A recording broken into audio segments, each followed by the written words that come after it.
এখন আলোচনায় অংশগ্রহণ করবেন মাননীয় মন্ত্রী জনাব মোহাম্মদ তাজুল ইসলাম। 257 কুমিল্লা 9।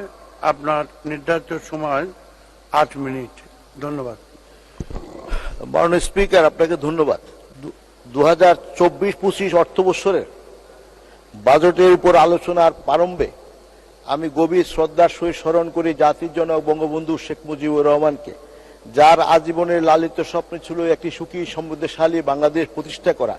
এই স্বপ্ন বাস্তবায়ন করতে গিয়ে সারা জীবন জেল, জুলুম, অত্যাচার, নির্যাতন ভোগ করেও বাঙালি জাতির অধিকারের জন্য কখনো আপোষ করেননি এবং তারই ফলশ্রুতি তার নেতৃত্বে বাংলাদেশ স্বাধীনতা অর্জন করেছে এবং অর্জিত দেশকে তিনি একটি উন্নত দেশে রূপান্তরিত করার উদ্দেশ্য নিয়ে যাত্রা আরম্ভ করেছেন 1972 সনে এবং এই যাত্রার 3.5 বছর একটা ধ্বংসস্তূপ দেশকে উনি এমন একটি মাত্রা সৃষ্টি করেছিলেন যাত্রাপথে যে আমরা তখন নিশ্চিত ছিলাম এবং আমরা তখন বিশ্বাস করা শুরু করেছি যে এ দেশটি একটি উন্নত দেশ হবে এবং বঙ্গবন্ধুকে নির্মমভাবে হত্যার পরে সেই আশা আকাঙ্ক্ষা পূর্ণ হতে দেননি।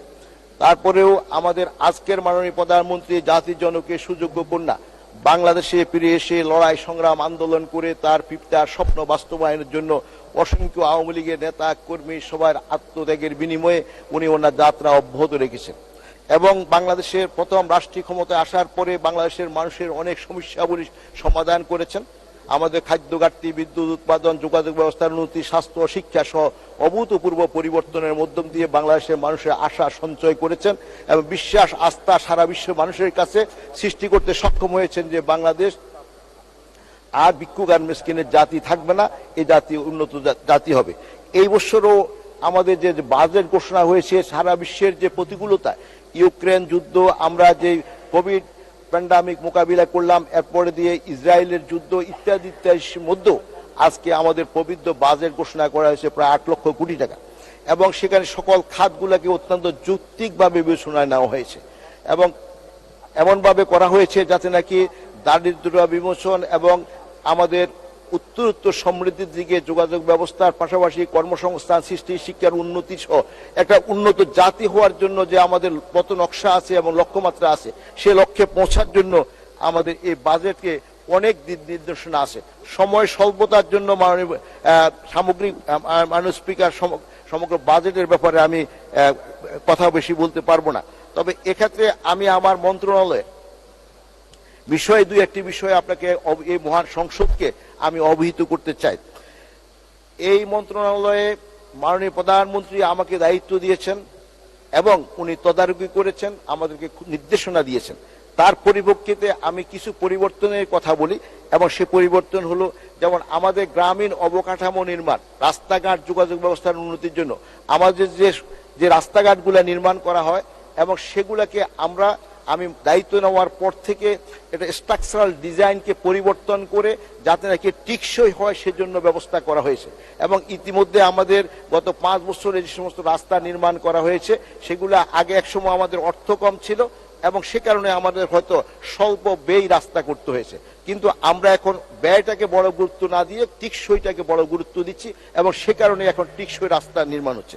আমাদের ব্রিজগুলো আগে এক সময় খুব লো কস্ট ব্রিজ ছিল এবং সেগুলোকে আমরা মরফোলজিক্যাল, হাইড্রোলজিক্যাল, ফিজিওলজিক্যাল, নেভিগেশন ফ্যাসিলিটিগুলোকে এনশিওর করার জন্য আমাদের অধিক ব্যয় সম্পন্ন ব্রিজ করতে হতো, সেগুলোর জন্য গুরুত্ব দেওয়া যায়নি। কিন্তু এখন আমরা এই ব্রিজ নির্মাণের জন্য আজকে মাননীয় প্রধানমন্ত্রী আমাকে নির্দেশ দিয়েছেন এবং সেজন্য এখন নেভিগেশন ফ্যাসিলিটিগুলোকে এনশিওর করে আমরা এখন ব্রিজ নির্মাণ করছি।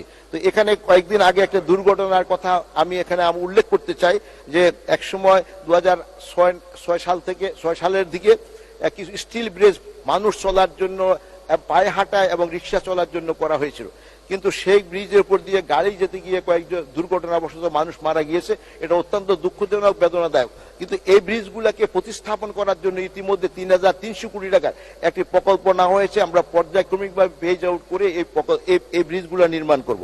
আমাদের ইতিমধ্যে মাননীয় সংসদ সদস্যরা বিভিন্ন বিষয়ে একটু এখানে তাদের অসন্তুষ্টি প্রকাশ করেছেন।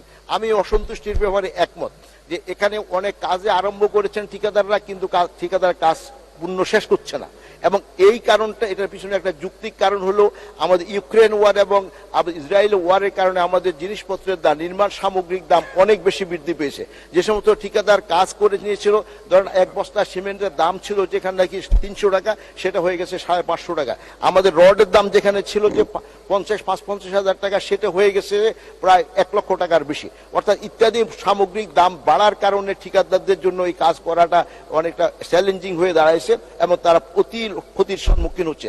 তো এটাকে আমরা সহনশীল একটা ব্যবস্থাপনায় নিয়ে তাদেরকেও যাতে ক্ষতি পোষায় দিয়ে কাজটাও যেন করা হয়। আর যারা একেবারেই করে না, এটার জন্য আমরা শেষে এই সমস্ত কাজ বাতিল করে নতুন করে টেন্ডার করেছি।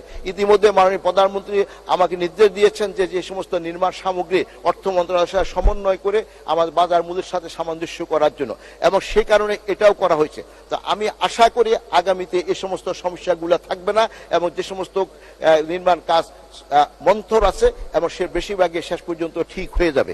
ইতিমধ্যে মাননীয় প্রধানমন্ত্রী, আমি আপনাকে মাননীয় স্পিকার আপনারা জানাতে চাই, আমাদের এই অধীনস্থ ওয়াসা পানি সরবরাহ করে সবগুলা ওয়াসাই এখন ঢাকা, চট্টগ্রাম, খুলনা, রাজশাহী, তারপরে দিয়ে যে সমস্ত ওয়াসাগুলো আছে সেগুলো কিন্তু আগের তুলনায় অনেক ভালো কাজ করছে এবং তারা পানি সরবরাহের যে তাদের যে পারভিউ এরিয়া আছে পুরাটাকে তারা সরবরাহ করছে।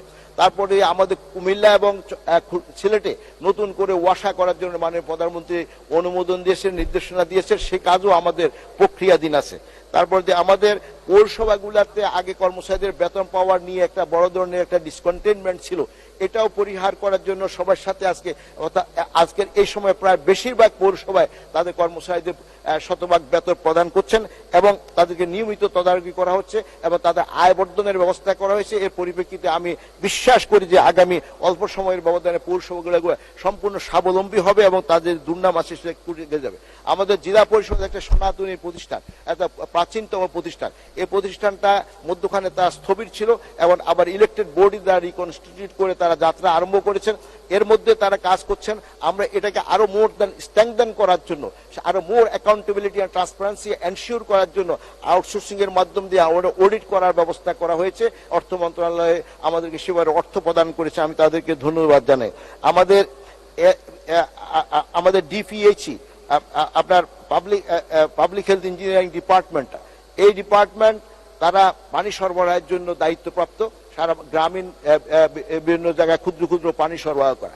এবং এই গত 5 বছরে প্রায় 9,000 কোটি টাকার একটা প্রকল্প নিয়ে কাজ করতে গিয়ে আমরা বেশিরভাগ জায়গায় পানি সরবরাহ করতে সক্ষম হচ্ছি এবং যার পরিপ্রেক্ষিতে আপনার আমাদের এসডিজির যে রিকোয়ারমেন্ট এবং সেই রিকোয়ারমেন্টের একটা স্টাডি রিপোর্ট অনুযায়ী দেখা যাচ্ছে 98% আমরা ইতিমধ্যে আমাদের কাভারেজ, আমরা পানি ওয়াটার সাপ্লাই কানেক্টিভিটি আমরা এনশিওর করতে পেরেছি এবং বাংলাদেশ ইজ দ্য সাউথ এশিয়ার মধ্যে প্রথম দেশ যে নাকি 2 মিনিট বলবেন ওপেন ডিফিকেশন ফ্রি কান্ট্রি হিসাবে সে তার পজিশনটা এনশিওর করতে পেরেছেন। আমাদের ইতিমধ্যে সিড্রা একটা প্রতিষ্ঠান আছে, centre on integrated rural development Asia Pacific countries. তো এটা বাংলাদেশে এটা হেডকোয়ার্টার। এবার প্রথম সম্মেলনে বাংলাদেশের আমি মন্ত্রী এই প্রতিষ্ঠানটার চেয়ারম্যান নির্বাচিত হয়েছে গত কয়েকদিন আগে এবং আশা করি আমাদের রুরাল ডেভেলপমেন্ট এবং আমাদের যে কন্টেম্পোরারি কান্ট্রিগুলোর সাথে আমাদের সংযোগের মাধ্যম দিয়ে রুরাল ডেভেলপমেন্টের ব্যাপারে আমরা আরো অধিকতর দায়িত্ব পালন করতে পারবো। আমাদের বার্থ রেজিস্ট্রেশন নিয়ে অনেক বেশি অসন্তুষ্টি ছিল এবং থাকার যথেষ্ট যুক্তি ছিল এবং সেগুলোকে আমরা একটা আইডেন্টিফাই করে এগুলোকে একটা ক্যাটাগরিক্যালি অ্যাড্রেস করা হয়েছে এবং সেখানের মধ্যে এখন গত 2 মাস থেকে আমি দেশ বিদেশে আমাদের বিভিন্ন এমবেসির সাথে যোগাযোগ করে দেখেছি আমাদের বার্থ রেজিস্ট্রেশনটা এখন আগের থেকে অনেক স্মার্ট হয়েছে এবং এখন আর কারো সময় লাগে না, অর্থাৎ এই সমস্যাটা আমরা সমাধান করতে সক্ষম হয়েছি। তারপরে দিয়ে আমাদের তো আমরা এভাবে একটা বিষয় আমাদের মধ্যে খুব অসন্তুষ্টির যথেষ্ট যুক্তি আছে এবং কারণও আছে। ডেঙ্গু নিয়ে, এডিস মশকা বাহিত রোগ, এই ডেঙ্গু আসলে এটা আমাদের দেশে ছিল না। আমাদের ট্রপিক্যাল কান্ট্রিগুলা, বিশেষ করে আমাদের এশিয়ার ট্রপিক্যাল কান্ট্রিগুলো Singapore, Thailand, Malaysia, Indonesia, Philippines, তারপরে ভিয়েতনাম সহ শ্রীলঙ্কা, এই সমস্ত ভারত, এই সমস্ত দেশগুলোতে এই ডেঙ্গু রোগের অনেক প্রাদুর্ভাব দীর্ঘদিন আগে থেকে ছিল এবং মানুষ বহু মারা গিয়েছেন এবং মারা যাচ্ছেন এবং বহু লোক আক্রান্ত হয়। তো এই আমরাও দুর্ভাগ্যবশত আমরা 2019 সালের পর থেকে আমরা এটা মাত্রা অতিরিক্ত তীব্রতা পরিলক্ষিত হয়, এবং আমরা তাৎক্ষণিকভাবে সারা পৃথিবীতে যে এই এরকম ভেক্টর ম্যানেজমেন্ট কিভাবে করে তারা করেছেন, যা সিঙ্গাপুর কিভাবে করছে।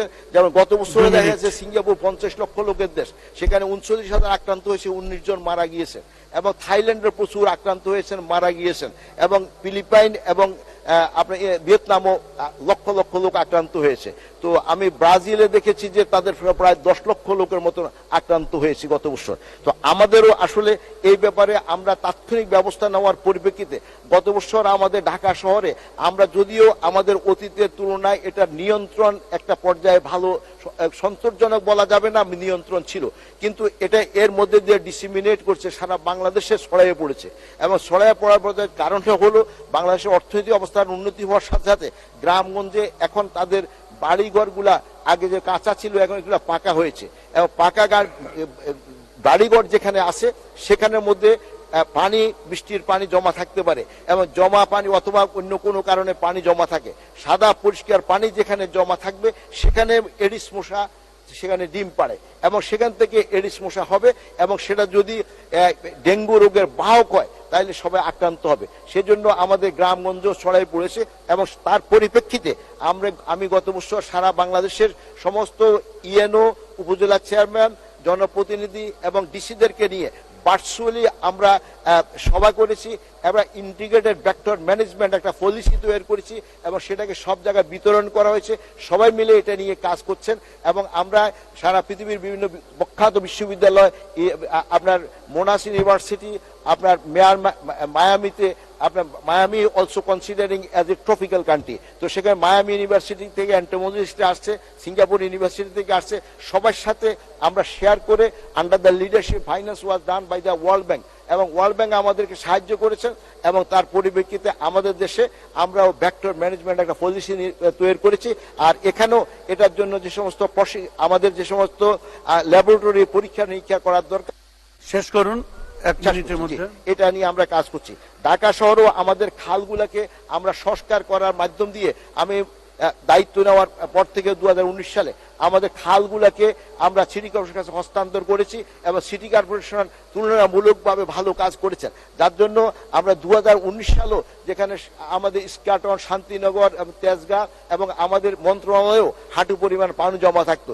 এই অন্তত পক্ষে 5-6 বছরে বৃষ্টি হলে হয়তো কিছুক্ষণ পানি কোথায় ভারী বৃষ্টি হলে কিছুক্ষণ থাকে, কিন্তু পানি এখন নিষ্কাশন হয়ে যায়। অর্থাৎ এরকম পরিবর্তনগুলো হয়েছে, এবং আমি বিশ্বাস করি আমরা মাননীয় প্রধানমন্ত্রী আমাদেরকে দায়িত্ব দিয়েছেন, নির্দেশ দিয়েছেন, এবং আমাদের কাজ আমরা করার জন্য সবাই অঙ্গীকারবদ্ধ।